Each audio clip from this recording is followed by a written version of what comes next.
Buenos días, muchas gracias.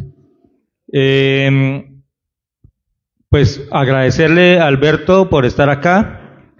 Se va a dirigir a ustedes en los siguientes minutos. Alberto Yepes es defensor de derechos humanos, coordinador del Observatorio de Derechos Humanos y Derecho Internacional Humanitario de la Coordinación Colombia, Europa, Estados Unidos.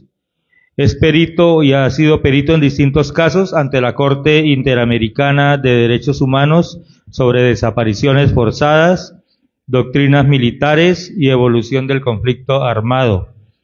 Además, ha trabajado en distintas organizaciones de defensa de derechos humanos, tanto en el departamento de Antioquia como en Bogotá, capital de Colombia. Le damos la palabra entonces a Alberto.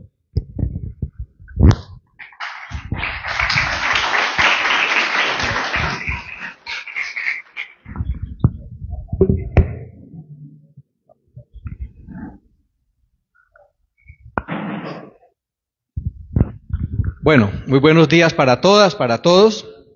Me siento muy contento de estar en esta asamblea porque veo un movimiento pujante por el cambio en esta región, un cambio que todo el país viene reclamando y que requiere justamente eso: organización, conciencia, capacitación, movilización, lucha, deseos de reformar y cambiar este país. Agradezco pues a la Corporación Compromiso y a todos ustedes por la invitación. Voy a hablar aquí un poco más bien de pie porque sentado los de atrás no me alcanzan a ver y también se torna muy aburridor cuando uno solo escucha y no ve. Bueno, vamos a hablar un poco, digamos, de este cambio que ustedes están promoviendo. ¿Cuáles son las características de lo que hay que cambiar? ¿A qué es lo que nos enfrentamos?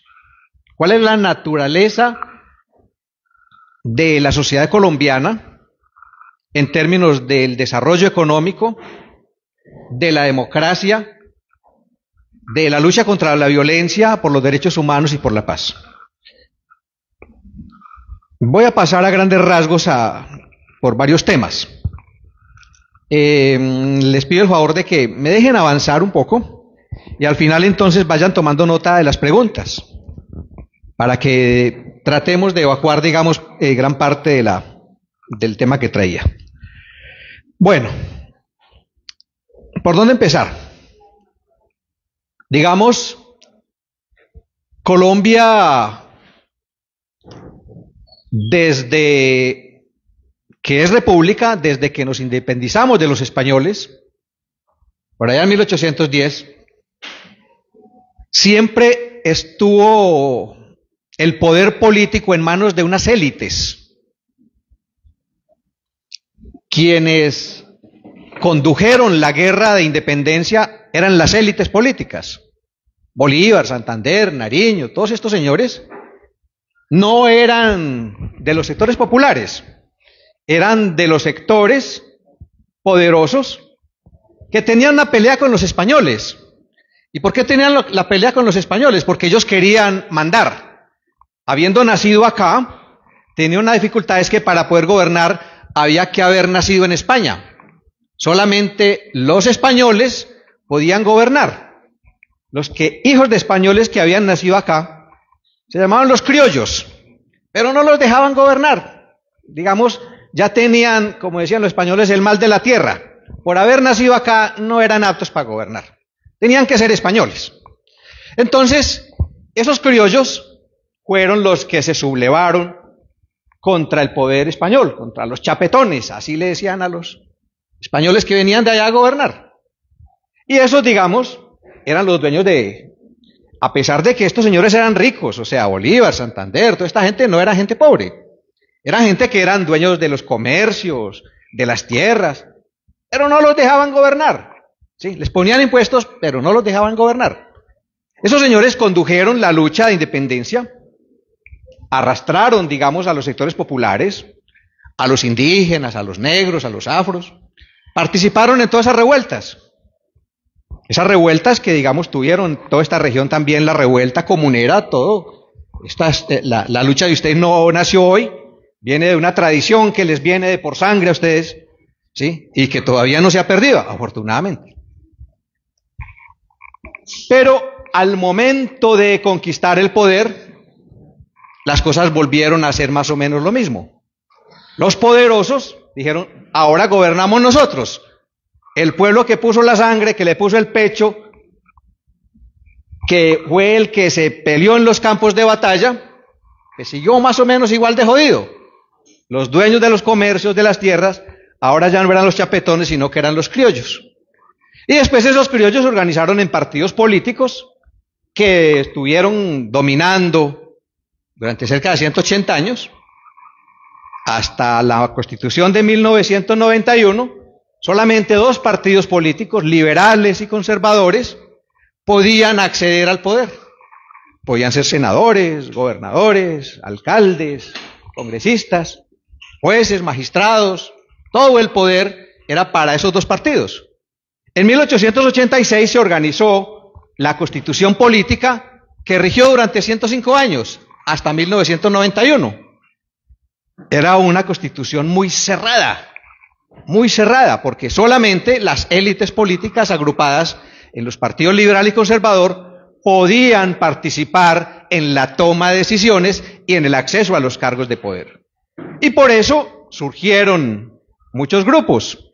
El gaitanismo, por ejemplo, dijo, no, esto no puede ser que solamente el partido liberal, como decía Gaitán, la oligarquía liberal y la oligarquía conservadora puedan ser los únicos que gobiernen, necesitamos que sea el pueblo el que gobierne. Y estuvo, a esto de ganar, estuvo a un puntico, iba a ganar, y obviamente las élites dijeron, no señor. Además Gaitán era de piel oscura, le decían el negro Gaitán. No vamos a permitir que un negro, además que no está matriculado en los partidos, vaya ahora a decir que va a gobernar por el pueblo. El pueblo no va a gobernar. Lo mataron, y no solamente lo mataron a él, sino que mataron a todos sus seguidores. El movimiento gaitanista puso 300.000 muertos. Esa es la famosa época de la violencia, ¿sí? Que se extendió, digamos, desde antecito de la muerte de Gaitán, ¿sí?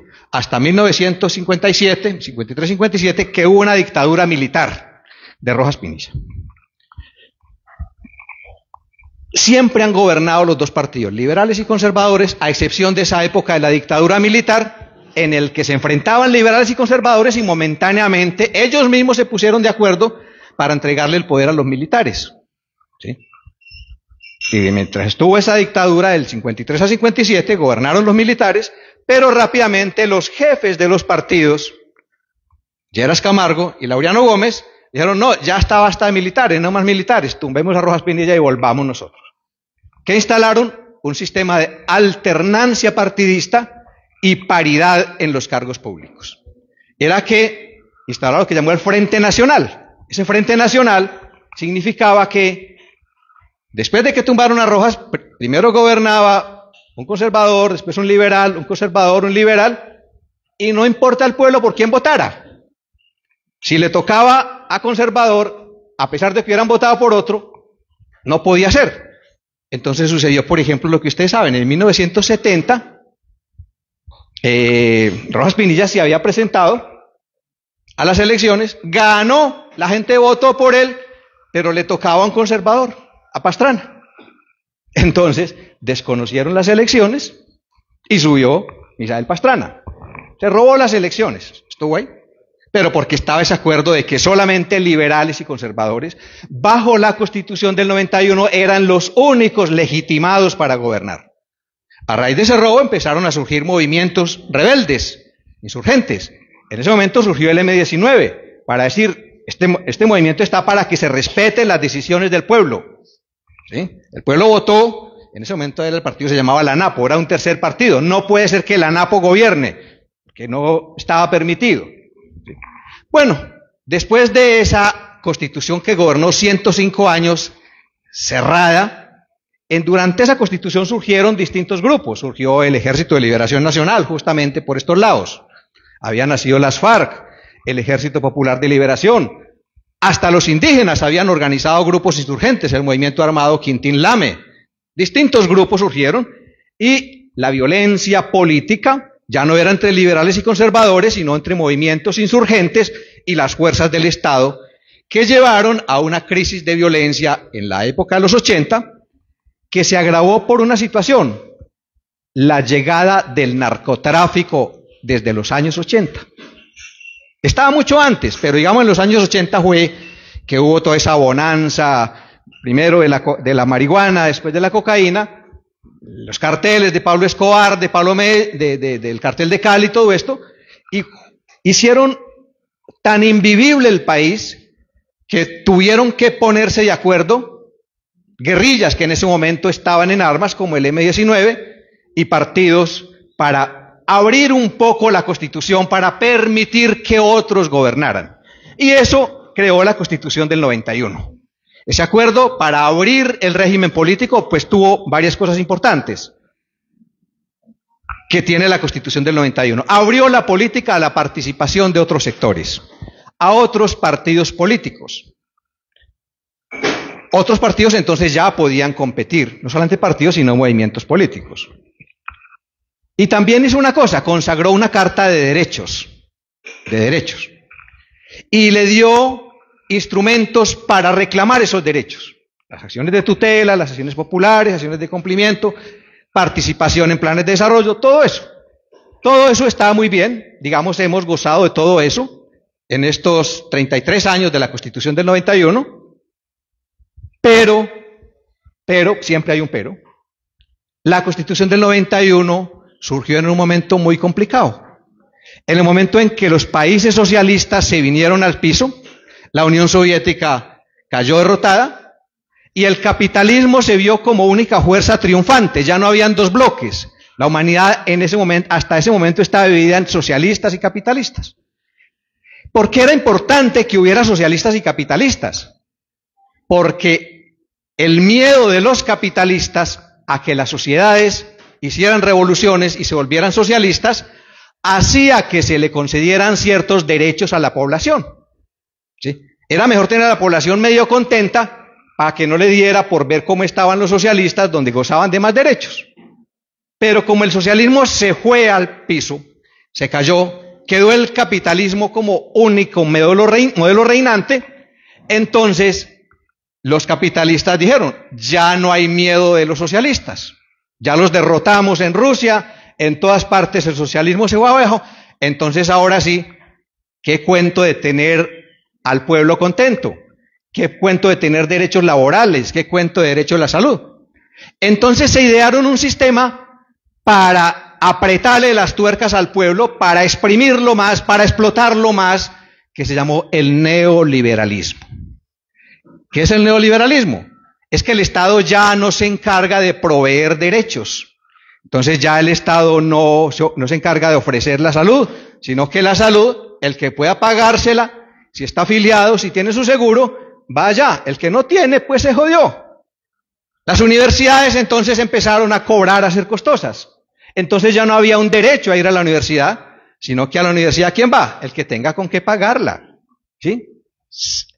Esos criterios quedaron en la Constitución del 91, que es una Constitución que acoge toda esa ideología neoliberal. No eso digo que la Constitución sea mala de por sí.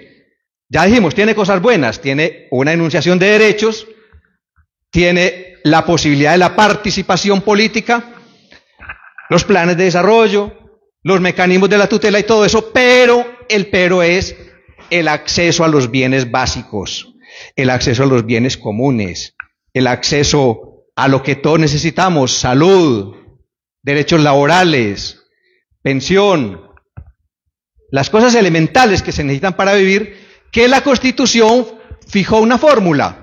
Dijo: eso se provee mediante alianzas público-privadas, o se privilegia el mercado, se da primacía al mercado. Y por eso, a partir de eso, asistimos a una privatización del acceso a los bienes comunes. Se privatizó la salud, se privatizó la educación, todas las empresas públicas se vendieron, lo que eran los correos, lo que eran todo el seguro social, Telecom, todas las empresas que daban trabajo a la gente, todo se vendió, todo, los seguros sociales, todo se entregó al mercado.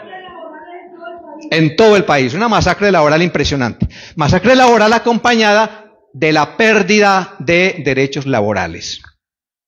Justamente un poquito después de la Constitución del 91 fue la Ley 100 del 93. ¿Sí? Y la Ley 50, que instauró esta seguridad social privada, que no creó las EPS y nos mandó a todos para las EPS. Y el que no tenga EPS, pues que se joda. Si está muy jodido, pues lo atendemos con Sisbén. Pero queda un amplio margen entre gente que ni está en Sisbén ni está en EPS. Entonces esos, digamos, todos los días rezan por no enfermarse, por no tener que ir al médico, porque ¿con qué se paga pues?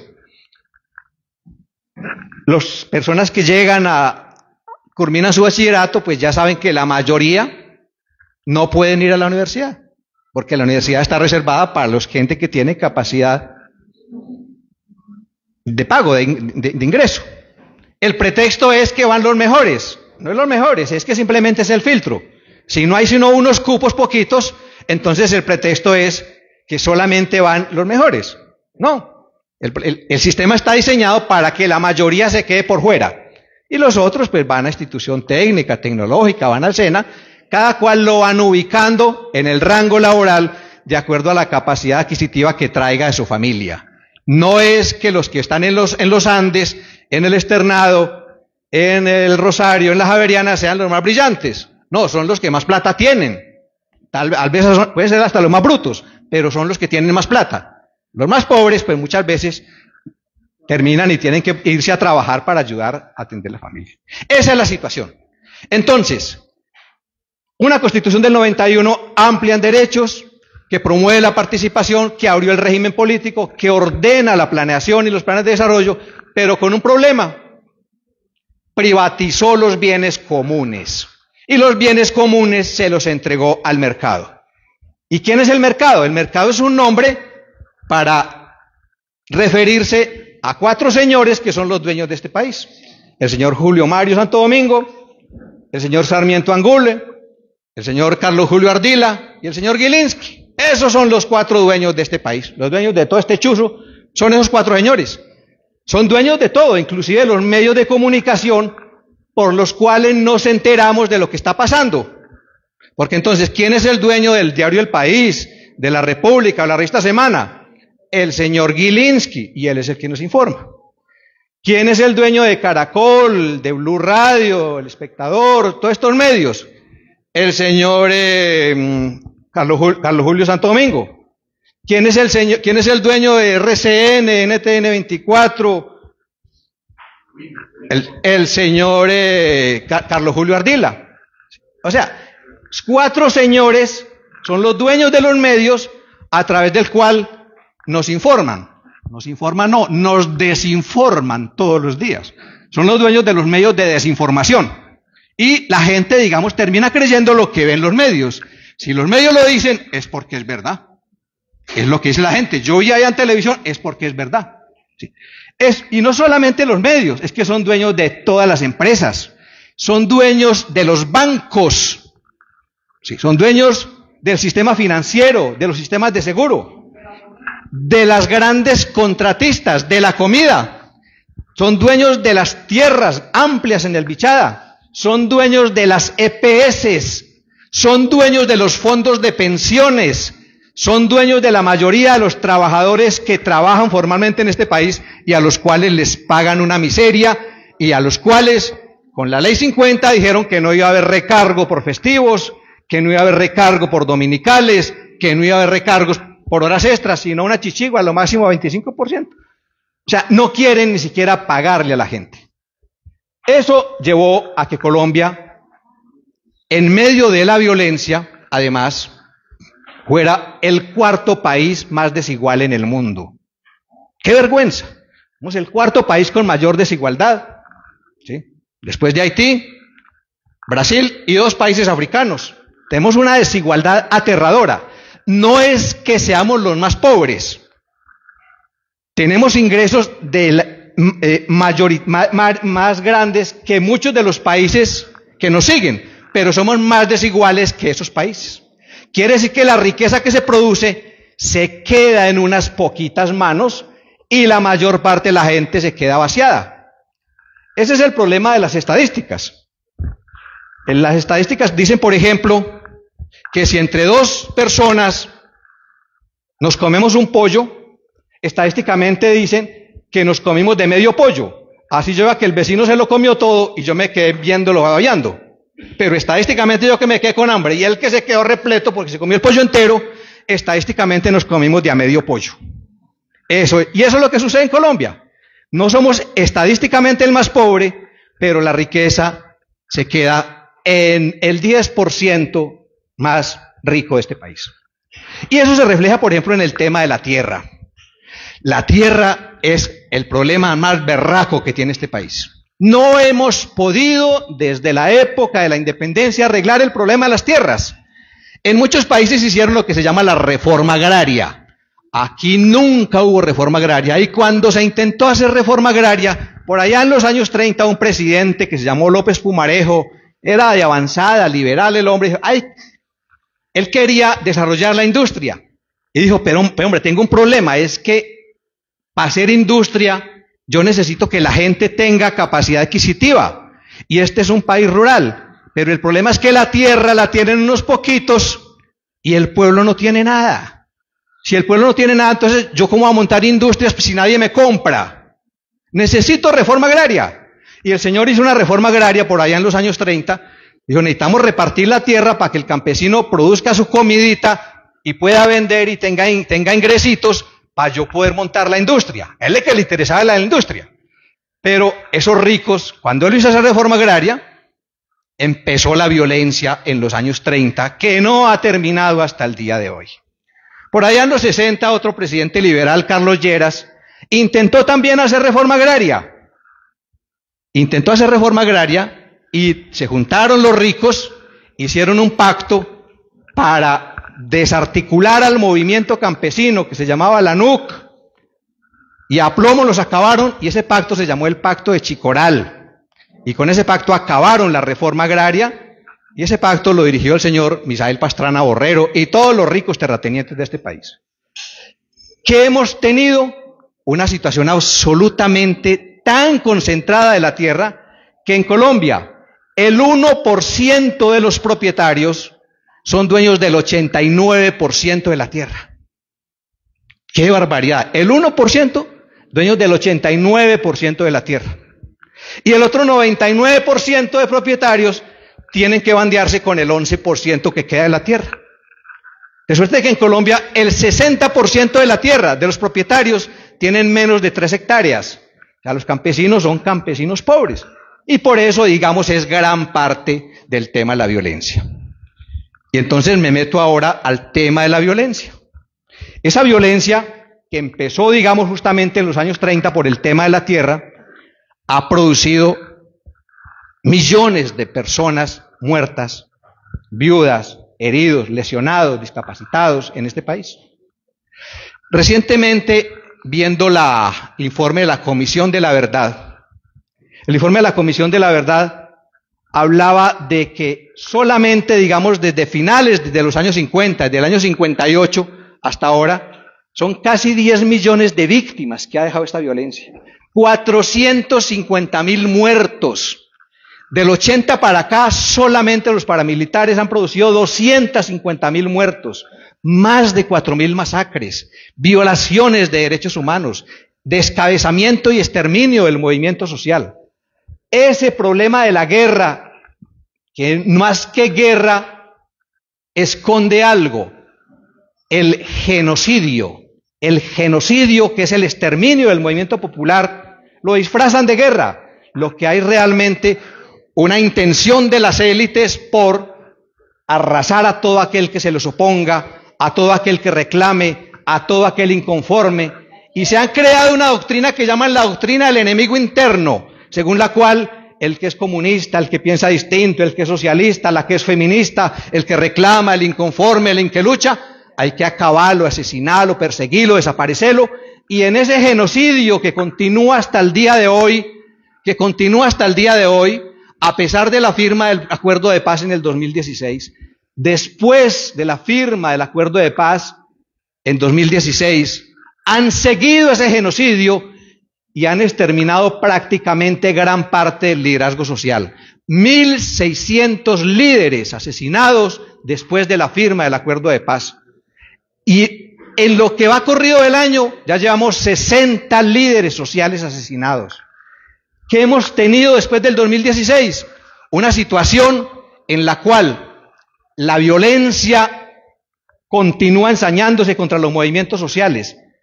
Las tendencias no rebajan a pesar del nuevo gobierno. ¿Es que será el nuevo gobierno el que los está matando? No, porque es que hay unas dinámicas instaladas, hay unas fuerzas, hay unos grupos de violentos que buscan impedir el cambio desde abajo, que todo aquel que reclame, que todo aquel que luche, que todo aquel que se organice haya que descabezarlo. Y las tendencias que tenemos hoy es que tenemos básicamente que cada 2 días en Colombia se asesina un líder social. Un líder social asesinado cada 2 días. Y eso viene desde 2016. Viene de 2016 y a pesar de este gobierno, esas fuerzas no han dejado de matar. Tenemos que cada 4 días se produce una masacre. Cada 4 días una masacre. Los firmantes del acuerdo de paz, ya van cerca de 450 de ellos que entregaron las armas, que les prometieron que les iban a respetar la vida y que les iban a dar subsistencia, derechos, y 450 de ellos ya están bajo tierra. Porque estas élites tienen una tradición, es que jamás respetan los acuerdos de paz. No solamente no cumplen lo que firman, sino que a quienes los firman los terminan asesinando. Esa es la práctica genocida que hemos venido teniendo. Y contra todo eso tenemos también que no solamente son víctimas los sectores populares, sino también la naturaleza. Yo me alegraba ahora, digamos, de esa alegría con que ustedes defienden el territorio, defienden las tierras, defienden las aguas, defienden los bosques, defienden la vida. Pero la vida en Colombia también está siendo asesinada. Aquí se están destruyendo cerca de 80.000 hectáreas anuales de bosques para ganadería, para minería, para siembra de cultivos ilícitos. 80.000 hectáreas cada año de bosques de la Amazonía, del Chocó, de las regiones andinas, que están dejando esto vuelto un peladero. Y por eso tenemos la situación que hay un veranito y ya no tenemos agua. Y si seguimos así, nuestras próximas guerras va a ser por quién logra acceder a un vasito de agua limpia. Porque si se acaban los bosques, si se acaba la naturaleza, si seguimos a este ritmo de destrucción de la naturaleza para meter minería, para sacarle oro a la tierra, en vez de sacarle comida, pues la tierra nos cobra y se va a secar. Y esto va a ser un enorme desierto donde muy poquitos, los que tengan el arma más larga, los que puedan dar más plomo, son los que van a poder disfrutar los lugares donde haya algún poquito, alguna fuente, alguna reserva de agua. Esos 3 problemas, la violencia tan grande que hemos tenido, la desigualdad tan enorme que padecemos y la destrucción de la naturaleza, fue lo que llevó en un primer momento a esas luchas que se dieron al final del gobierno Duque, que fue uno de los gobiernos más violentos después de Álvaro Uribe, de los 2 gobiernos de Álvaro Uribe que hemos tenido. Y se produjo esa movilización que se llamó el estallido social, sobre la base del cual surgió la alternativa política del pacto histórico y el gobierno de Petro. Petro llegó sobre la base de la lucha que ustedes mismos dieron y que dieron muchas personas jóvenes, especialmente en muchas partes del país. Y Petro llegó diciendo, es para tratar de atacar esos 3 problemas. La guerra, la violencia, y frente a la guerra, la violencia, tenía un programa que es desarticular todos los actores que ejercen violencia en los territorios, negociar con ellos o someterlos a la justicia, con todos los grupos, porque Petro decía, no podemos seguir haciendo la paz como se ha venido haciendo, negociando con unos grupos que al cabo de unos años, esos territorios que abandonan son copados por otros grupos y la violencia vuelve y aparece.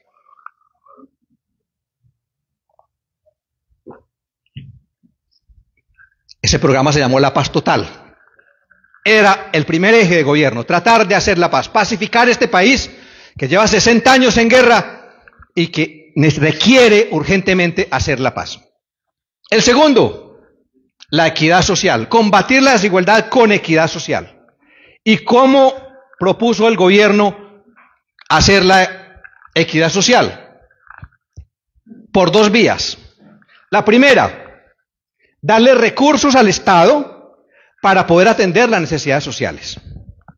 Porque el Estado que hemos tenido, los ricos no pagan impuestos. Los impuestos los pagan los pobres. Así muchos pobres digan, no, yo nunca pago impuestos. Pero cada que va a la esquina a comprar una gaseosa, allá le cobran el 19% de la gaseosa.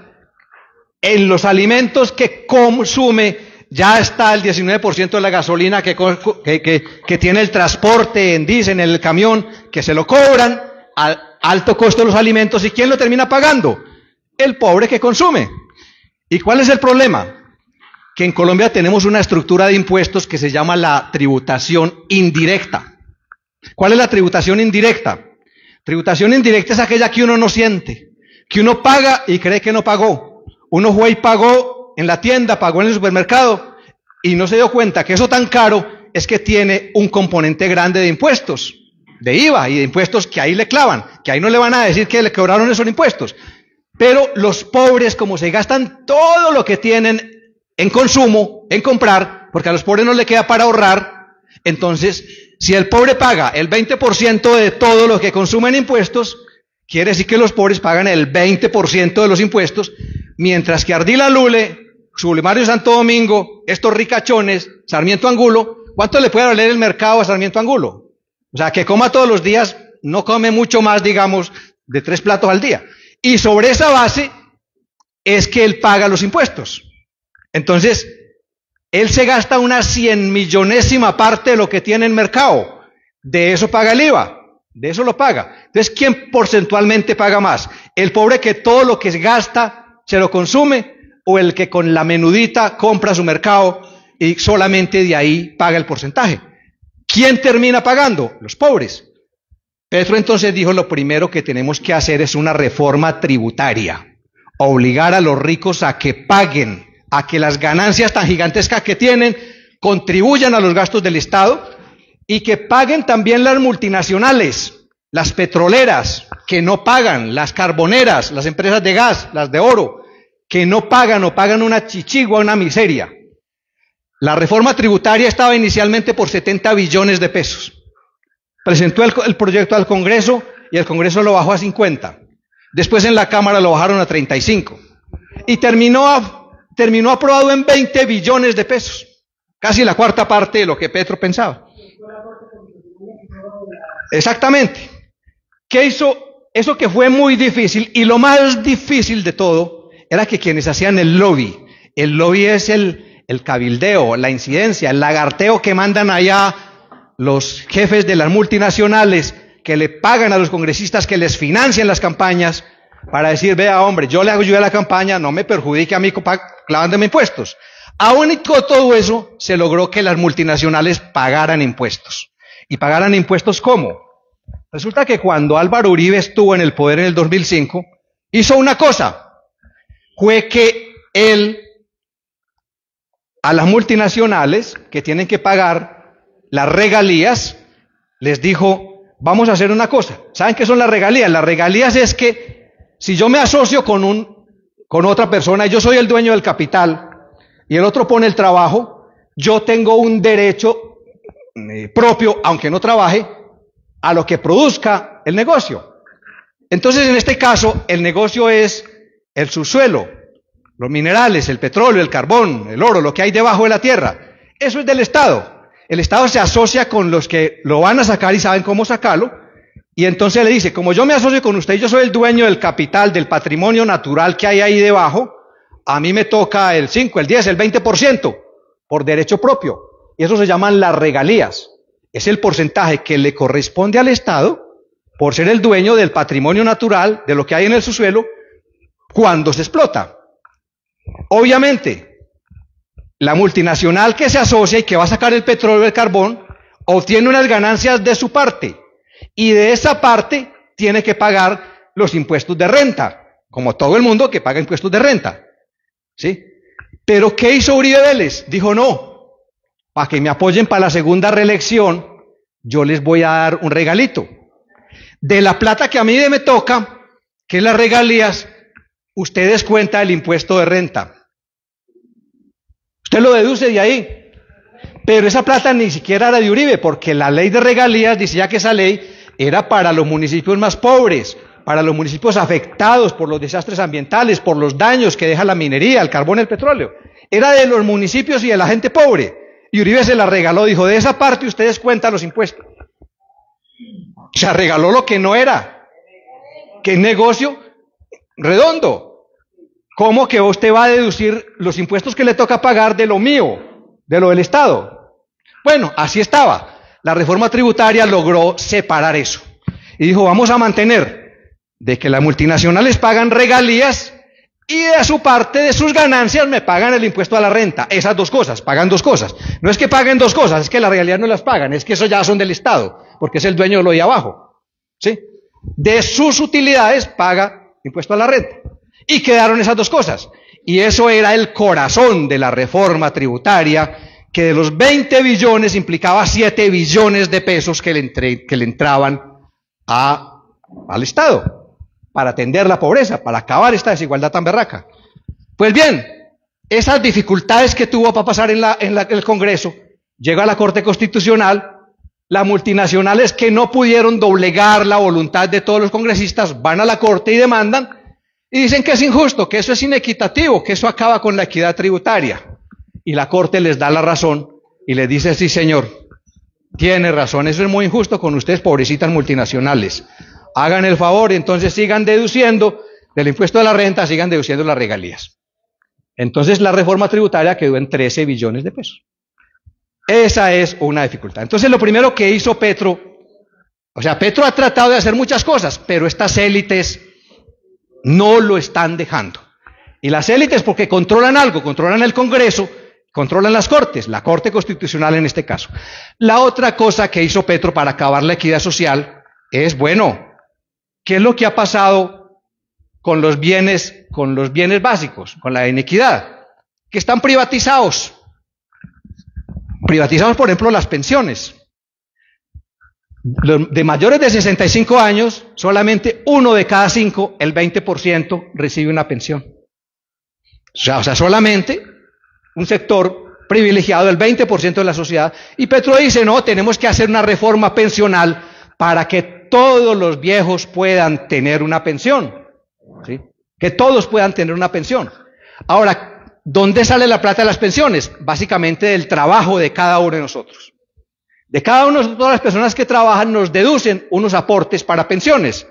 Otro pequeño aporte lo ponen las empresas y otro lo pone el Estado. Pero ¿qué sucede? ¿Cómo está repartida la plata de las pensiones? Uribe creó en esa ley 100 del 93 los fondos de pensiones y acabó el seguro social y creó los fondos privados de pensiones. ¿Qué sucede con los fondos privados de pensiones? Que se quedan con los ingresos de la gente que más cotiza. Los fondos privados de pensiones tienen 19 millones de afiliados. Escuchen la cifra, tienen 19 millones de personas que les cotizan y son las personas de más altos ingresos. Pero ¿sabe cuántas personas tienen pensionadas?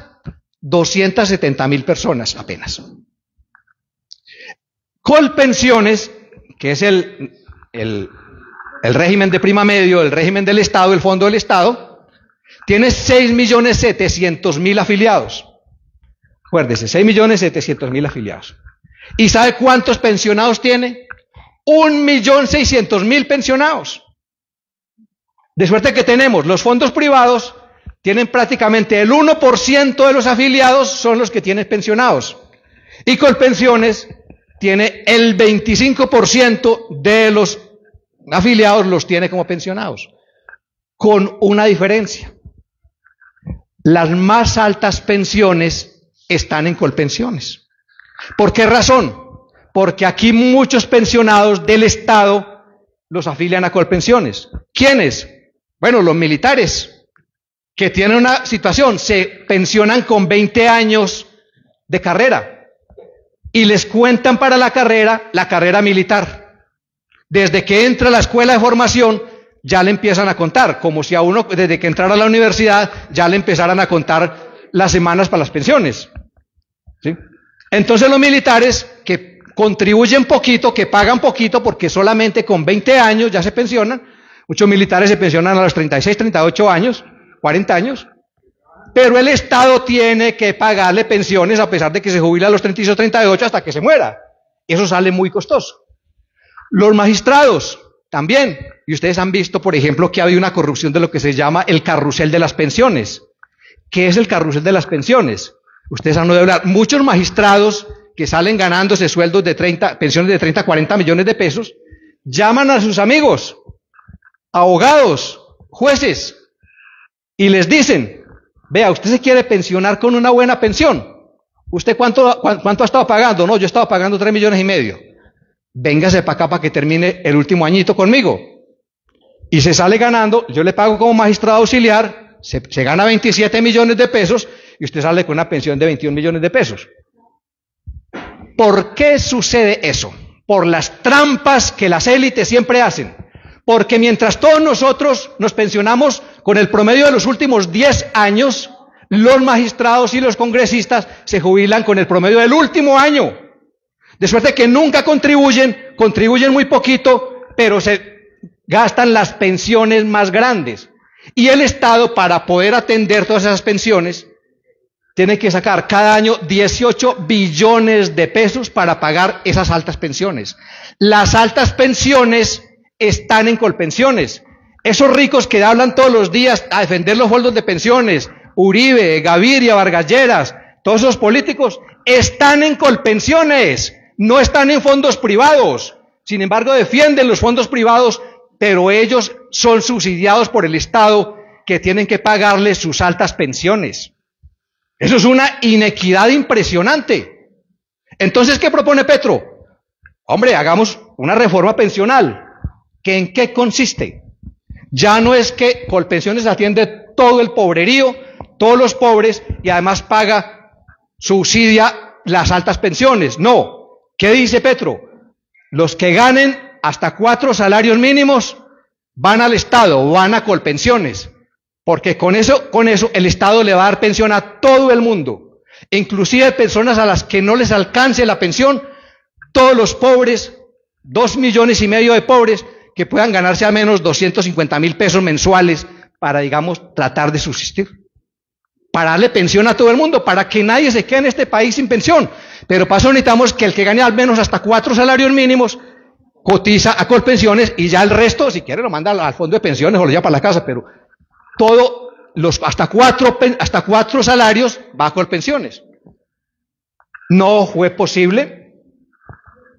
El Partido Liberal presentó una propuesta alternativa y dijo, no, pobrecitos los fondos de pensiones, hombre, ellos nos financian la campañita.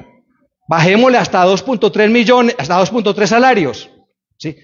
Bajan hasta 2,3 salarios, pero eso significa que al Estado no le alcanza con esa plata para pagar las altas pensiones que tiene que subsidiar. El tope para que el Estado deje de subsidiar las altas pensiones es que al Estado le entren 4 salarios mínimos y el resto vaya a los fondos privados. De suerte que es posible que tengamos ahora una reforma pensional, pero, digamos, si se quedan 2,3 salarios y el resto para los fondos privados, quiere decir que la parte del león se la llevan los fondos privados y la parte del ratón, la parte poquita, se la lleva Colpensiones. Entonces es una reforma inequitativa. En el tema de la salud, ¿qué propone Petro? Ya vimos, en este país se crearon las EPS y esas EPS han tenido una situación. Afilian a todo el mundo, de todo el mundo cobran cotizaciones, del trabajador y de la empresa, pero las atenciones costosas siempre las niegan.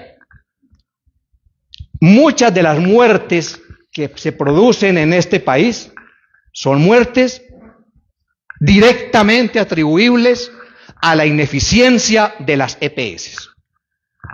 Las estadísticas del Ministerio de Salud dicen que entre 1979, escuchen, entre 1979 y 2022 murieron 8.1 millones de personas en Colombia.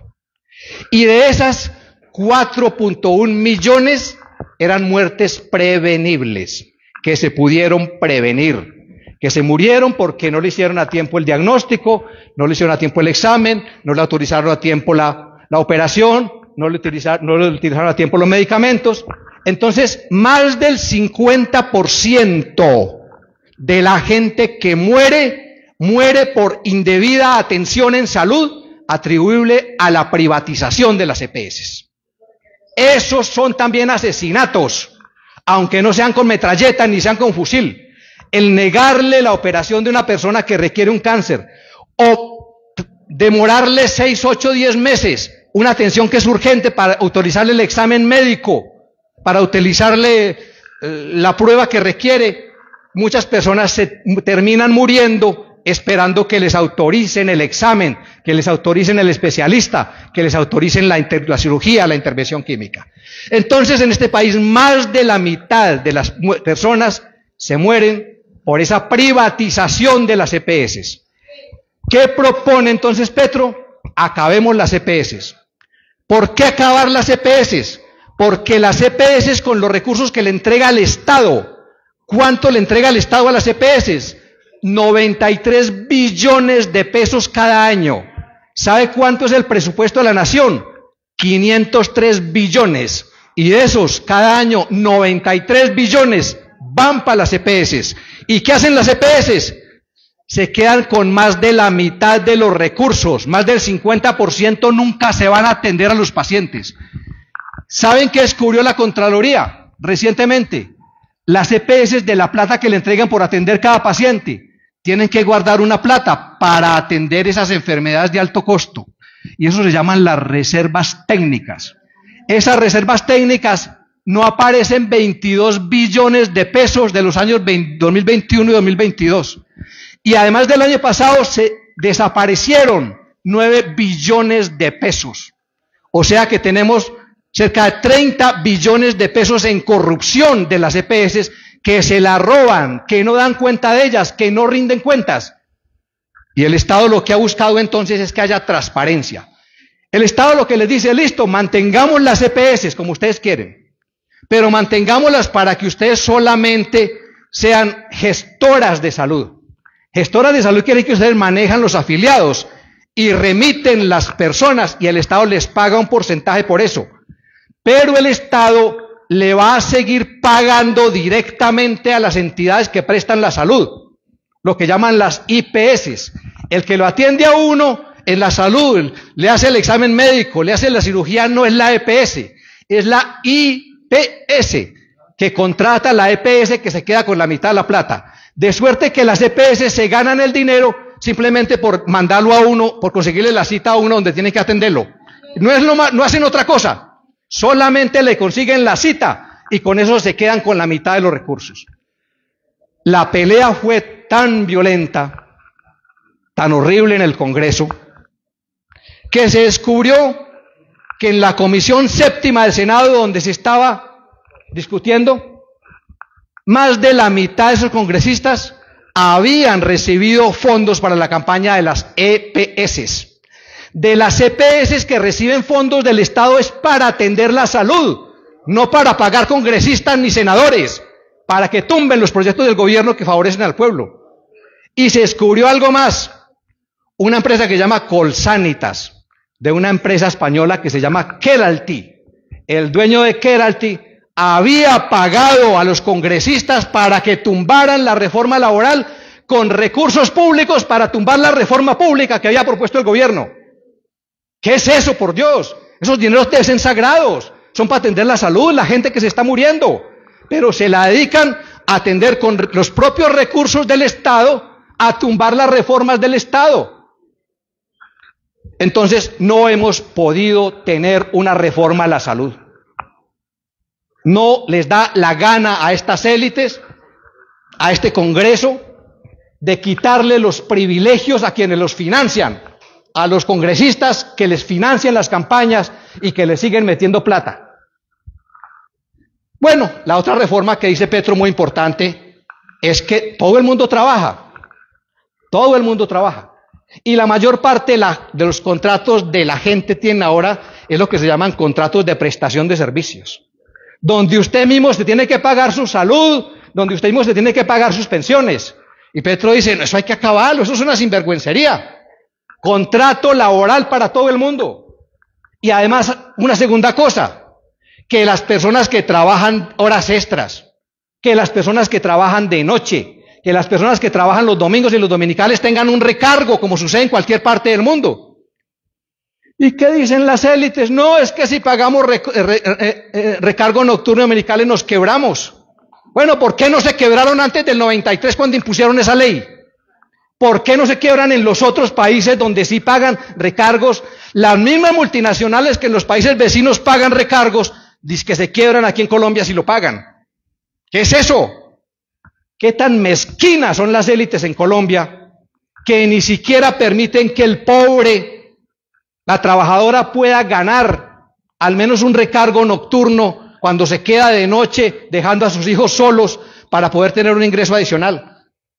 Lo más mínimo que puede un empresario es pagar bien a sus trabajadores. Pagarle un recargo nocturno, un dominical, un festivo. Pero ni siquiera eso. Tienen la hora nocturna desde las 9 de la noche. Y Petro les dijo, pongámosla desde las 6 de la noche, como en todo el mundo. Dijeron, no, desde las 7. Pero ni siquiera de las 7. No quieren aprobar la reforma laboral. Eso demuestra una cosa.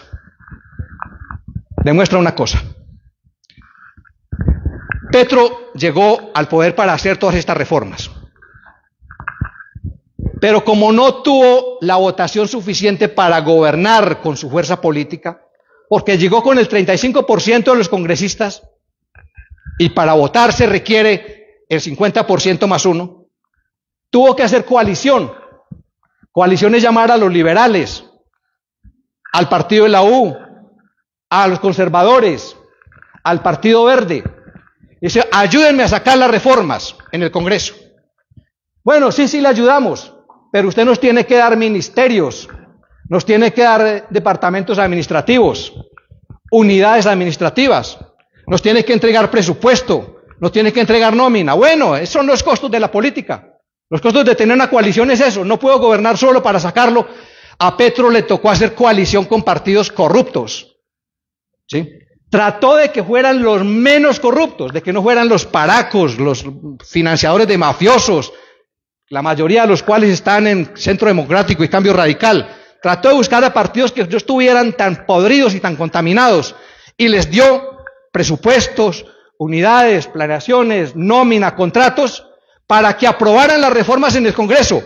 ¿Y a qué se dedicaron? Después de que se aprobaron los contratos, de que se apropiaron de la nómina, de que llenaron los cargos por miles de funcionarios en todas esas dependencias, se dedicaron a hacer oposición en el Congreso. Ese fue el intento de acuerdo nacional que trató de hacer Petro. Un pacto nacional que fue traicionado por las élites, por los partidos tradicionales, porque mientras se apropiaron de los ministerios, de los contratos y de la nómina y de miles y miles y miles de funcionarios, se dedicaron a hacerle oposición en el Congreso y a hundirle una tras una las reformas. Entonces, ¿qué hizo Petro? Dijo, así no podemos. El acuerdo nacional es para que, si yo les doy, me dan, dando y dando. Yo dándole ministerios, ustedes aprobando. Tuvo que salir de muchos de esos ministros, pero ha sucedido algo. Muchas de esas entidades hoy están controladas por miembros de esa coalición. Y ustedes han escuchado lo que pasó con la unidad de gestión del riesgo, que se las entregó a un señor, Olmedo López, que compró unos carrotanques en La Guajira, 40 carrotanques, y allá se robó cerca de 30.000 millones de pesos. Han visto que en ese contrato, en ese entramado, entraron otros partidos, y el Partido Verde, y el Partido Liberal, y el presidente de la Cámara, y el presidente del Senado, el señor Iván Name, y la señora consejera de las regiones, Catalina Ortiz, que se han demostrado que recibieron coimas. Ese es un problema, un reto grande de este gobierno. que tenemos miles y miles de funcionarios que han capturado al Estado, que han cooptado al Estado para la corrupción, miles y miles de funcionarios que trabajan para la corrupción, para el CBY, para el cómo voy yo, para la prebenda, para sus jefes. Desafortunadamente al gobierno le tocó así, pero al pueblo le toca seguir movilizándose para que esos corruptos y que todo el que la haga se tenga que ir. Y ahora quieren involucrar al presidente, cuando el presidente lo que dijo fue: yo fui el primero en decir, el señor Olmedo López se va, y señor fiscal, investígueme a este señor. Él fue el primero, como lo hizo también con su hijo, cuando le dijo al fiscal general: si cometió indelicadezas, investíguelo, y lo están investigando. Nadie puede decir que el presidente conestó eso, pero ahora la derecha se ha enfilado con todos los medios a decir que es que la corrupción nació en este gobierno, como si antes de este gobierno no hubiera habido corrupción, y como si la corrupción fuera por funcionarios del partido del partido de gobierno del Pacto Histórico, cuando son en su mayoría de otros partidos. Ayer vimos que renunció la señora Claudia López del Partido Verde, porque el presidente del Senado del Partido Verde está metido hasta los tuétanos en esa corrupción, con un agravante, que el señor recibe y es el mayor opositor a las reformas en el Congreso. Toda esa oposición que este gobierno ha venido recibiendo, que ha venido recibiendo del Congreso, de la Cámara, del Senado, de los poderes constituidos, de las Cortes, porque sucede algo: cuando algo logra pasar en el Congreso, la Corte Constitucional lo ataja y lo devuelve. También lo hace el Consejo de Estado. ¿Qué ha pasado con el Consejo de Estado? 5 de los congresistas de la coalición de gobierno del Pacto Histórico los han removido, les han cancelado la curul, les han anulado la elección. Desde el primero, que fue el que veían como más peligroso, el señor Roy Barreras, que era como el mariscal de campo de Uribe, de Petro en el Congreso, le quitaron la curul. Luz María Múnera, Alexander López, que fue el otro presidente del Senado, 5 congresistas por cosas ridículas. Por ejemplo, Alexander López apoya a una candidata, creo que aquí en Santander, ¿no? Un candidato que finalmente termina elegido, y entonces que porque era del Polo y apoyó a los del Polo y no a los del Pacto Histórico, entonces le terminan aplicando doble militancia. ¿Sí? Le terminan aplicando doble militancia, pero el hecho sucede al revés. María José Pizarro, que es del Partido Maíz, por apoyar a los del Pacto Histórico para la vicepresidencia del Senado, le quitan la curul que porque apoyó al Pacto Histórico y no su partido de origen, que era el Maíz. Totalmente, unos argumentos totalmente contrarios. Mientras a que Alexander López le exigían que apoyara el Pacto Histórico, y por haber apoyado el Polo, a María José por haber apoyado el Pacto Histórico y por no haber apoyado al Maíz, entonces le quitan la curul. Pero sucede algo: el señor Polo se había presentado antes por circunscripciones indígenas y ahora se propuso por circunscripciones de afros. Doble militancia absolutamente evidente. Y ahí el Consejo de Estado, no. Ahí hay que garantizarle sus derechos. ¿Sí? El señor Rodrigo Tovar, el hijo de Jorge 40, ese señor se hizo elegir por las circunscripciones de paz por La Guajira y Cesar. Para ganar los paramilitares, hicieron un paro armado y le impidieron a la población, a los otros candidatos, a hacer campaña. Y él, hijo del mayor masacrador, del paramilitar que más masacres ha cometido en este país, demandan su curul. Y el Consejo de Estado dice: no, hay que dejarlo. O sea, es un Consejo de Estado que obra con criterio político, haciendo oposición política, que tiene agenda política. Y lo mismo sucedía, digamos, con la Fiscalía General de la Nación. Ustedes vieron todo lo que hizo el señor Barbosa por impedir los programas de este gobierno. Inclusive por nombrar, porque se negó hasta el último momento a nombrar, a quitar, a remover las órdenes de captura de quienes iban a hacer negociaciones de la nueva Marquetalia, por ejemplo. Se negó. Hubo que esperar hasta que llegara la nueva fiscal para poder empezar negociaciones con ese grupo. Un fiscal que absolutamente tenía una agenda en contra de la paz. Y la Procuradora General de la Nación ni se diga. Hay 37 altos funcionarios, incluidos casi todos los ministros, que tienen investigación disciplinaria por la Procuradora General de la Nación. Y ahí tumbó el canciller, sacó al canciller Álvaro Leiva. O sea, tenemos un presidente que tiene un cerco institucional, un bloqueo institucional. Y eso es lo que llaman el golpe blando. El golpe blando no es necesario tumbar al presidente, pero sí es necesario poner al Congreso, a las Cortes, a los altos funcionarios del Estado, a impedirle gobernar, a inyectarle el veneno que le paralice, que impida que cumpla su programa de gobierno y legisle a favor de los sectores populares. Pero ese cerco mediático no es solo... Este es el agua mía, ¿cierto?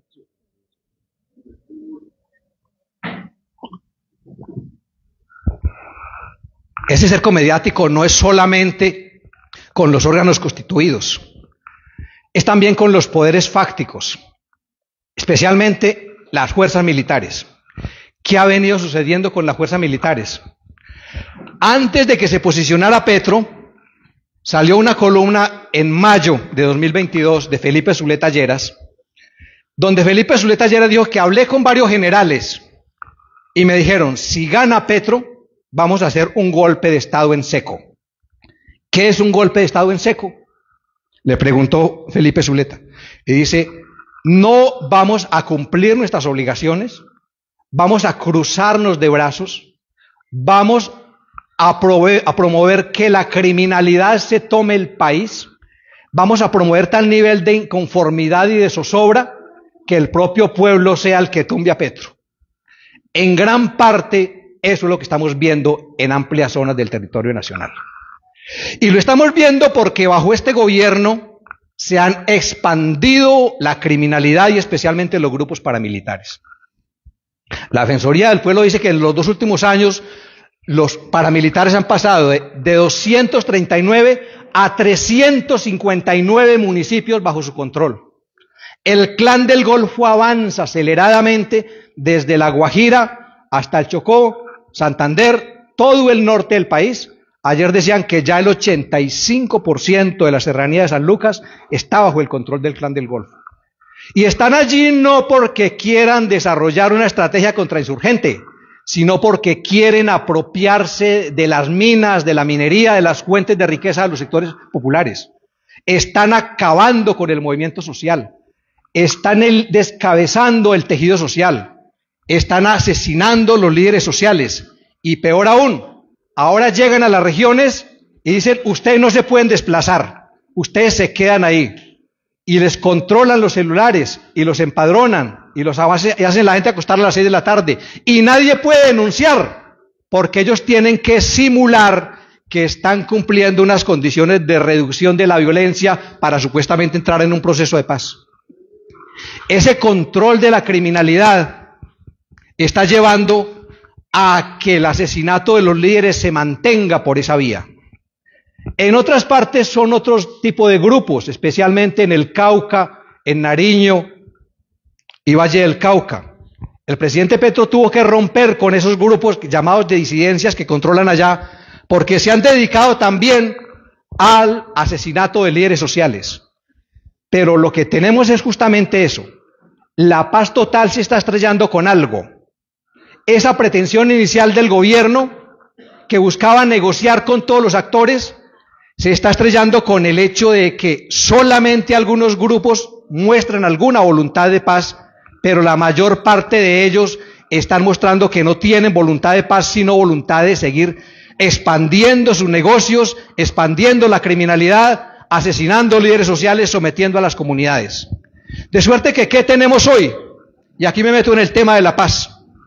Petro trató de iniciar negociaciones con todos los grupos, con el Ejército de Liberación Nacional, con el Estado Mayor Central, con el Clan del Golfo, que se llamaban primero AGC, y ahora, como han crecido tanto y como han llegado a conformar verdaderos batallones, verdaderos aparatos, llegan al norte de Antioquia 350 paramilitares, a Briceño, a Toledo, a Ituango, al sur de Bolívar llegan 150, al nordeste antioqueño llegan 200, ahora ya dicen que ya no son autodefensas, que ya no van vestidos de civil, que ya no van en pequeños grupos, sino que ahora son batallones y ahora se llaman Ejército Gaitanista de Colombia.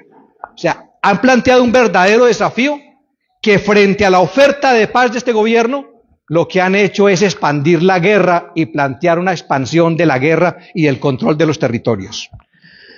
El informe de la Oficina del Alto Comisionado de Naciones Unidas dice que hoy, por hoy, el mayor reto en los derechos humanos es sí que asesinan a los líderes sociales, pero más grave que eso, que están descabezando el movimiento social. Están sometiendo a las juntas de acción comunal, a las organizaciones sociales, a las organizaciones comunitarias, con la estrategia de plata o plomo. O trabaja con nosotros y le financiamos construcción de caminos, pintura de escuelas, pequeñas obras, trabaja con nosotros como paramilitares, o usted se va o se muere. Plata o plomo es la estrategia. Y con eso muchas organizaciones comunitarias ya no quieren nadie postularse para ser miembro de la Junta de Acción Comunal, del Cabildo Indígena, de la comunidad afro. Están reemplazando la dirigencia social por una dirigencia social favorable al paramilitarismo, con la finalidad del 2026 tener una base social suficientemente favorable a ellos para lograr que las opciones políticas del paramilitarismo sean las que controlen los territorios. Y eso se ha agravado por una situación, que en las elecciones locales y regionales de octubre del 2022 sucedió algo. La derecha y la extrema derecha avanzó en posiciones en muchas regiones. Y llegaron exmilitares, llegaron miembros del Centro Democrático, personas afines a la mano dura de la extrema derecha, y se han dedicado a competirle al gobierno en la estrategia de seguridad, e inclusive a crear redes de informantes, a crear frentes de seguridad, a involucrar a la población civil en situaciones de seguridad, a ponerla en riesgo, a acabar con la neutralidad de la población civil como una estrategia más, porque todos los que sabemos lo que pasó con las Convivir. Así empezaron las Convivir, dizque porque eran cooperativas civiles de personas que colaboraban para decir dónde estaban los delincuentes, para pasar información, pero después todas una por una fueron cayendo bajo el control de los paramilitares y fueron la base de expansión de los paramilitares y fueron la base con las cuales se cometió la mayor violencia entre los años 1995 y el año 2005. Esas estrategias de red de informantes, de brigadas solidarias, de frentes de seguridad, es una estrategia absolutamente peligrosa, que es complementaria con esa otra que plantean los paramilitares de controlar directamente la organización social. Aquí quieren controlar la organización social delegándole funciones de seguridad a las organizaciones para que cada vecino sea un delator de su vecino, para que todo el mundo tenga desconfianza de su propio vecino, para generar, digamos, esa situación de paranoia y de zozobra en que la mano dura y la represión y todas esas estrategias de seguridad, digamos, absolutamente basadas en la violencia, sean las que impidan que el movimiento social que reclama, que el movimiento social que lucha, sea visto con desconfianza. Después el que sale a protestar, el que sale a reclamar, entonces es visto como alguien al que hay que denunciar para cobrar una recompensa, para aislarlo, para neutralizarlo. Esa situación es la que está llevando a un reemplazo acelerado del movimiento social por parte de estos movimientos de la derecha.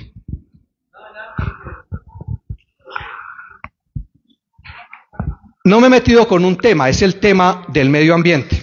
Hablé de la violencia, hablé de la paz, de la inequidad, de las reformas sociales, me meto al tema del medio ambiente y con esto voy concluyendo. El presidente Petro propuso además que a defender la vida y defender la equidad había que defender la naturaleza. Y para eso propuso la justicia ambiental, el tercer pilar de su propuesta.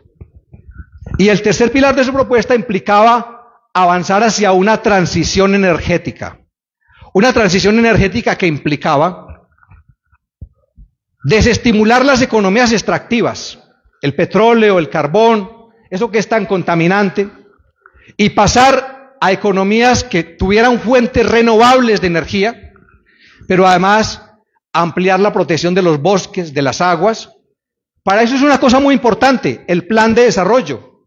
El plan de desarrollo por primera vez es un plan muy bien concebido, porque es un plan que ordena el territorio alrededor de las cuencas, de las fuentes del agua. El agua como matriz ordenadora de la planeación territorial, que debiera ser una guía para la planeación en todos los municipios. No solamente como defensa de las fuentes de agua, sino de los bosques que a los lados protegen el agua, sino también de las comunidades que se empoderan de la prestación de los servicios públicos, de la vigilancia de los servicios de la prestación de acueducto, de los acueductos comunitarios, de la regulación de las tarifas de los servicios. Eso es ordenar el territorio alrededor del agua. Eso es muy importante.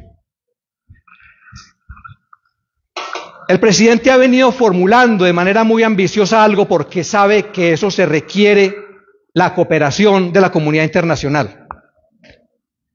Si queremos nuevamente volver a reforestar la Amazonía, volver a tener bosques, se requiere que la comunidad internacional, que se ha beneficiado de toda esa economía exportadora, que se ha beneficiado de toda la exportación de petróleo, de carbón, se meta la mano al drill. Y se meta la mano al drill por una razón. Este país, para transformar la economía, se ha endeudado a unos niveles astronómicos. La deuda externa de este país está llegando al 63% del Producto Interno Bruto. Es de que dos de cada tres pesos que entran a este país están comprometidos en deuda. No solamente eso, no solamente es que 2 de cada 3 pesos están comprometidos en deuda, sino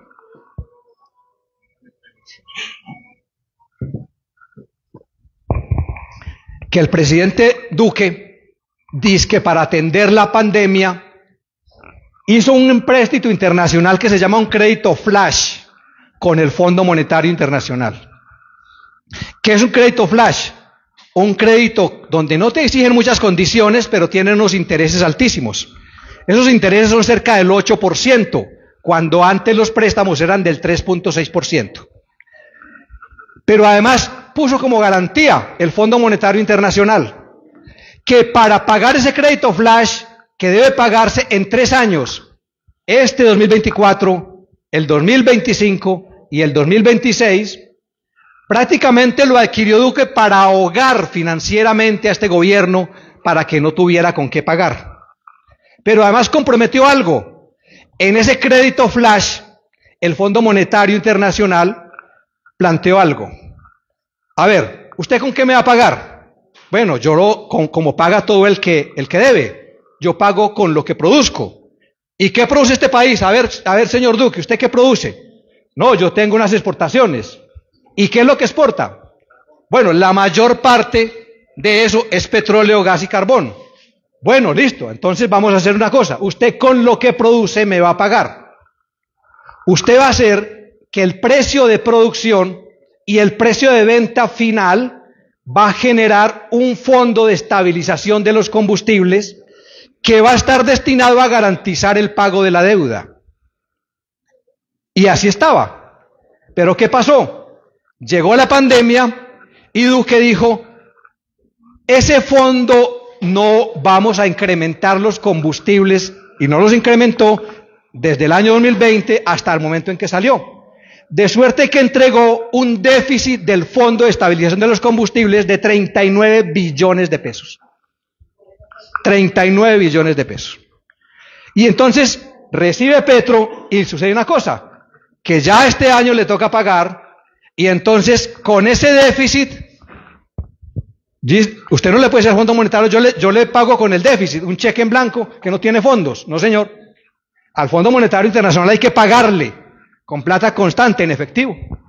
Entonces, como Duque dejó un déficit de 39 billones de pesos en el fondo de los combustibles, a Petro le ha tocado algo que no quisiera, que obviamente no quisiera, que es incrementar el precio de la gasolina e incrementar ahora el precio del diésel. Y obviamente esto tiene un doble efecto. Primero, que la plata que ahorra va para el pago de la deuda, pero más grave aún, que eso genera una inconformidad en la población aterradora, porque mucha gente vive, digamos, de actividades que requieren consumo de combustible, los taxistas, los mototaxistas, el precio de los alimentos, todo eso depende de los precios de los combustibles. Entonces, a Petro no solamente le tocó entregar, digamos, cumplir con ese déficit, sino generar una situación de inconformidad que en el fondo explica muchas de las causas por las cuales en las elecciones de octubre algunos sectores populares atribuían la situación económica a este gobierno de la carestía, de que todo estaba tan caro, pero no al anterior gobierno que fue el que generó el déficit y comprometió un precrédito flash que no necesitábamos, en plata que además era dizque para atender la pandemia, para que la gente de escasos recursos tuviera recursos en la pandemia, pero que se la mecatearon y se la robaron y no se sabe qué hicieron con ella, pero a este gobierno le toca pagar esa deuda estabilizando el Fondo de Estabilización de los Combustibles. Esa explica también varias razones por las cuales el 21 de abril muchos sectores populares salieron inconformes a acompañar la marcha de la derecha. Ese es un reto grande que tiene este gobierno. Tenemos entonces que a este gobierno le tocó una situación muy complicada. Y aparte de eso, pues el hecho de que cambiar la matriz energética es dejar de producir petróleo, tenía una dificultad. Si más de la mitad de las exportaciones vienen del petróleo, si Petro hubiera dejado de paralizado la producción de combustibles, pues no tendría absolutamente cómo atender las necesidades del Estado, porque ya vimos que la reforma tributaria se la volvieron nada. Entonces tocó, de alguna manera, aplazar un poco esa propuesta del cambio de la matriz energética, pero contamos con una situación. Cuando salió Duque, el precio del petróleo, que es la mitad de lo que exportamos, estaba casi $100, estaba en $98. El precio ha bajado y hoy está en $84. O sea, tenemos unos precios internacionales de los combustibles que están por el suelo. Y como esa situación, pues entonces se ha generado un déficit grande que ha paralizado las inversiones. Y eso ha traído también como consecuencia que ha aumentado el desempleo. Ha aumentado el desempleo un poco. Entre enero y hoy, 150.000 personas han perdido el empleo. Pero es por esa razón, digamos, de que las inversiones que el Estado requería para generar empleo no han podido llevarse a cabo porque este es el primer año en que hay que pagar ese crédito flash de una plata que se robaron y que hay que pagar con los recursos adicionales del Fondo de Estabilización de los Combustibles. Ese fondo la gente lo percibe como injusto. Claro que es injusto. Es porque, digamos, si nosotros producimos petróleo, no tenemos por qué venderlo a precio internacional. Es como si usted tiene una finca y produce aguacates y la señora le dice, mijo, traiga aguacates de la finca. Dice, no, pero si me lo compra a precio de Olímpica, a precio de Carulla. Entonces, ¿para qué tiene finca? Pero ¿por qué toca a este gobierno hacer eso? ¿Por qué le toca al gobierno ajustar el precio del diésel y el precio de la gasolina al precio internacional? Vuelvo y digo, porque Duque comprometió la diferencia entre el precio de producción y el precio internacional como garantía para un crédito flash de $11 millones que se lo mecatearon, que no se saben qué gastarlo y que toca pagarlo en 2024, 2025 y 2026. Esa es la razón de la inconformidad de mucha gente, pero la mayor parte de la gente no entiende eso porque eso no es fácil de entender. Yo he tratado de explicárselo a ustedes 3 veces y no sé si me lo han entendido. ¿Cuál es la razón de eso? Esa es la razón. Es decir, a Petro le dejaron una bomba para estallar y le estalló este año.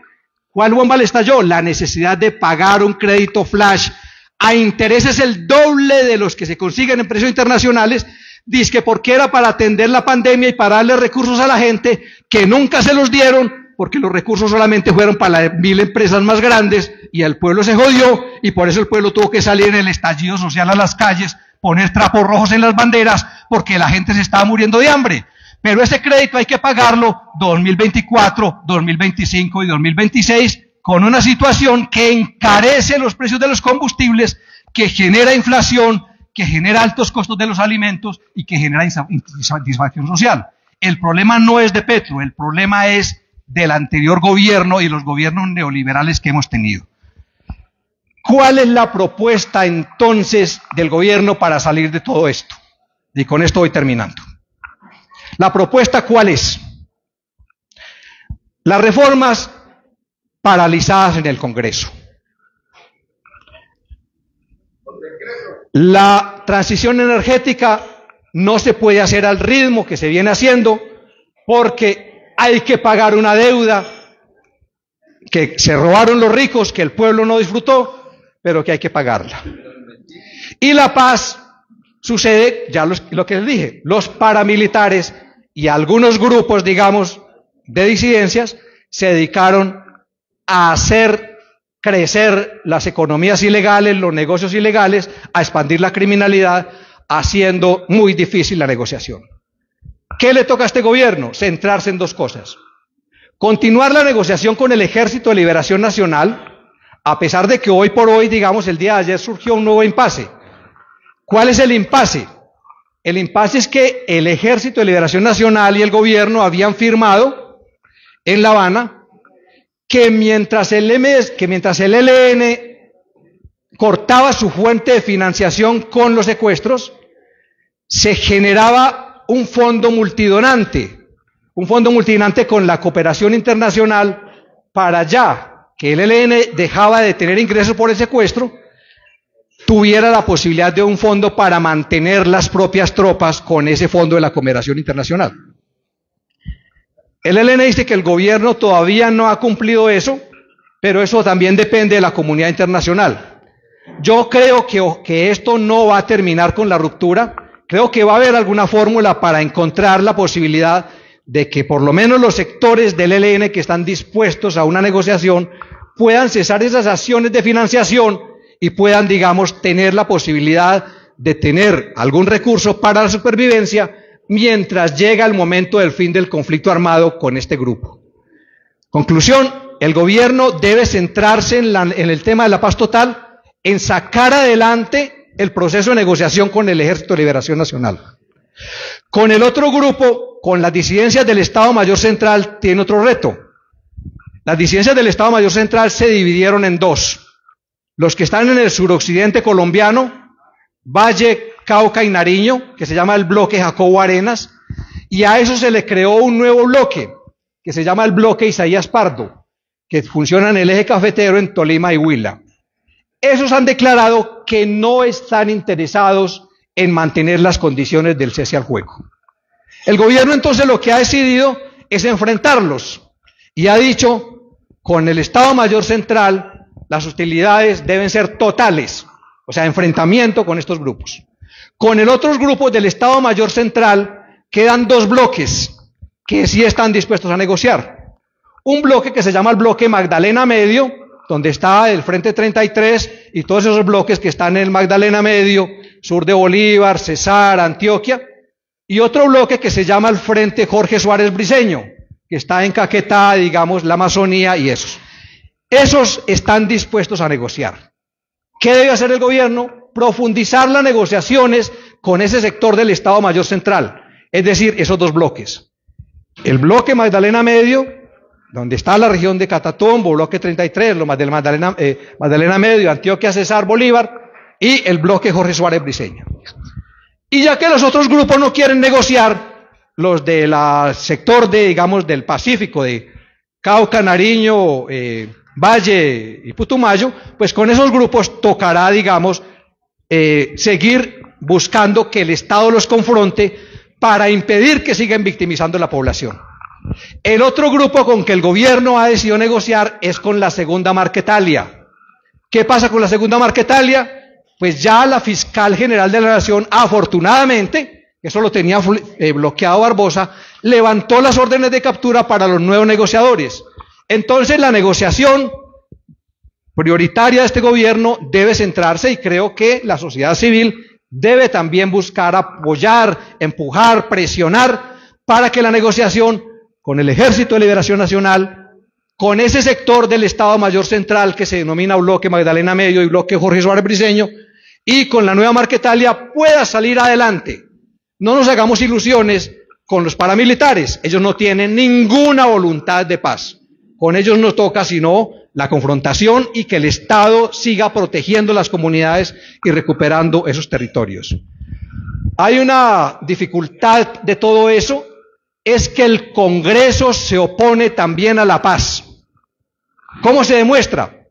El gobierno presentó una ley de sometimiento a la justicia, una ley de sujeción a la justicia que contemplaba dos cosas. Primero, que iban a haber unas penas reducidas para todos los grupos que quisieran entrar en un proceso de paz, incluidos paramilitares, narcotraficantes y estructuras de crimen organizado en las principales ciudades, especialmente Medellín, Buenaventura y Quibdó. ¿Qué hizo el Congreso? Bueno, la otra ventaja era que esos grupos pudieran quedarse, retener un pequeño porcentaje de los bienes adquiridos ilícitamente para poder generar proyectos de autosostenimiento. ¿Eso por qué? Porque es que el Estado ha sido siempre muy malo para la reinserción, para la reincorporación. Entonces la gente que se moviliza termina pidiendo limosna, muriéndose de hambre o teniéndose que devolver para el monte. Entonces era justo, digamos, de que pudieran retener. Pero aún con esas ventajas de penas que no iban más allá de 5 a 8 años y poder quedarse con el 6% de los bienes acumulados, la mayor parte de estos grupos no mostraron voluntad de paz. Ya mencioné lo que han hecho los paramilitares, matando gente, sometiendo a las comunidades, apropiándose de la economía minera, de la economía campesina, sojuzgando y sometiendo a las comunidades, obligándolas a sembrar cultivos ilícitos, integrándola a la economía ilegal, a la economía de la muerte. Con estos grupos no es posible si no quieren un acuerdo de paz. Pero con esos tres grupos creo que la sociedad civil debemos empeñarnos en acompañar, en presionar, en empujar, en que el gobierno pueda sacar esa negociación con estos tres grupos. Eso en cuanto al tema de la paz. En cuanto al tema de la transición energética, el gobierno lo que ha hecho es decirle a la comunidad internacional: vean, ustedes saben que el petróleo, el gas y el carbón están calentando el planeta, nos vamos a morir todos refritos en este planeta por el carbón, el petróleo. Si quieren que le bajemos a eso, entonces financien y ayúdenos y denos plata para proteger los bosques, para proteger la Amazonía, para tener fuentes alternativas de energía. Eso depende de la comunidad internacional. Si no está dispuesta a meterse la mano al drill, y Petro les dice una fórmula muy concreta: ustedes han contribuido a endeudar este país hasta la coronilla. Hagamos una cosa, cambiamos deuda externa por protección de la Amazonía. No nos den la plata, redúzcanos la deuda, y nosotros lo que teníamos que pagarlo, lo dedicamos a cambiar la matriz energética, a proteger los bosques, a reforestar, a proteger las aguas. La comunidad internacional aplaude y Petro es un gran líder internacional en eso.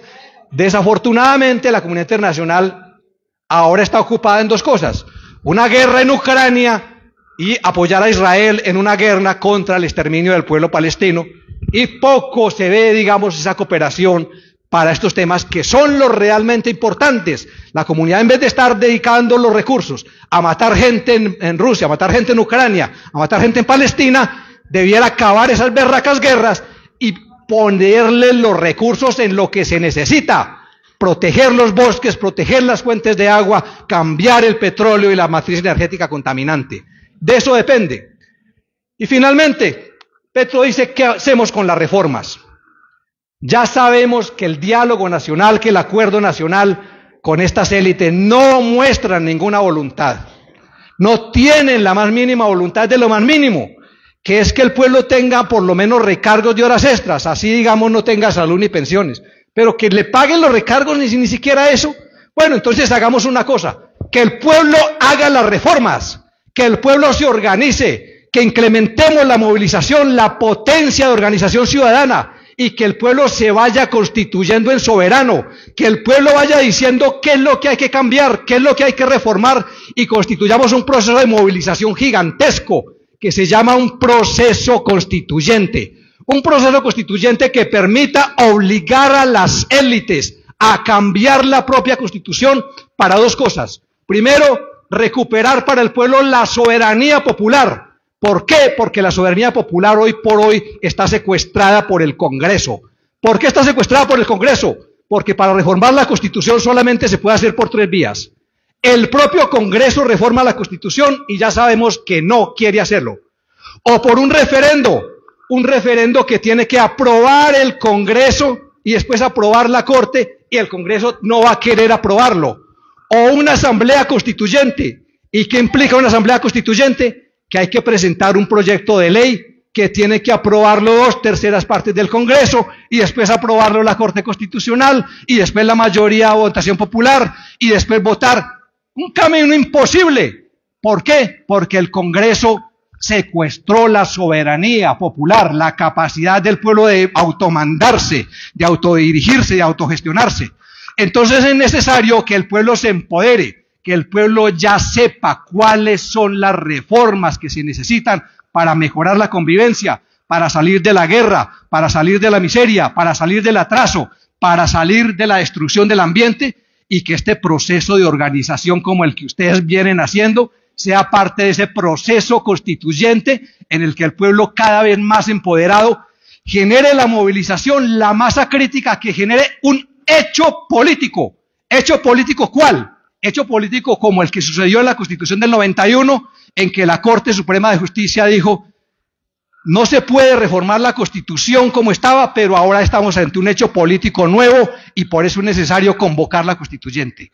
Hoy por hoy esa es la perspectiva. Eso no se va a hacer en 1 año, eso no se va a hacer en 2 años.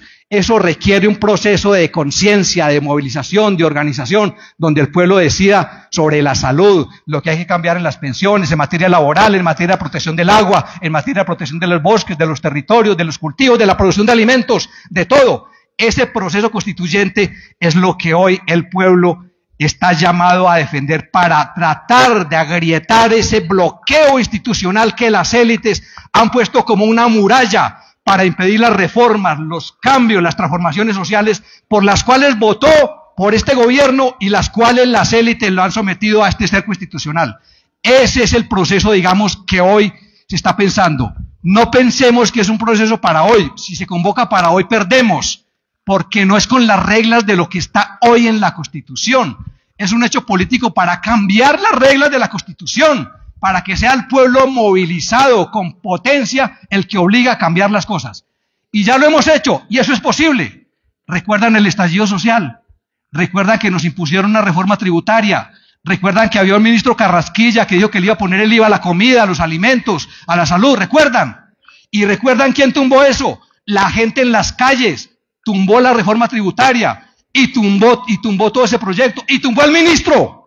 Y eso se fue al suelo, de suerte que es posible cuando hay un pueblo organizado, consciente y movilizado, cuando hay un pueblo que tiene voluntad y capacidad constituyente de decir cuáles son las normas que van a organizar su convivencia para vivir según su propio criterio, según su propio destino y no según unas élites corruptas que bloquean un gobierno, que bloquean las reformas y que nos quieren someter siempre a seguir apropiándose de los bienes comunes, impidiendo que el pueblo tenga salud, que el pueblo tenga pensiones, que el pueblo defienda territorio, que el pueblo tenga derechos laborales. Ese proceso constituyente, tengámonos confianza. Eso se hace como lo han venido haciendo ustedes, eso no es ningún misterio, eso es involucrando a la gente, trayendo gente, discutiendo, ampliando, socializando, reuniéndose con el vecino, con la vecina, en la escuela, en la vereda, diciendo: este país está bloqueado por la violencia, por la miseria, por la inequidad, por la destrucción del ambiente, por la destrucción de los bosques, de las aguas, y no lo podemos permitir. Tenemos que buscar otra vez la posibilidad comunera de volver a hacer una gesta que movilice el pueblo, que cree el hecho político y que cree las grietas para volver a imponer de nuevo la voluntad popular y el disfrute soberano de todos los bienes comunes. Gracias.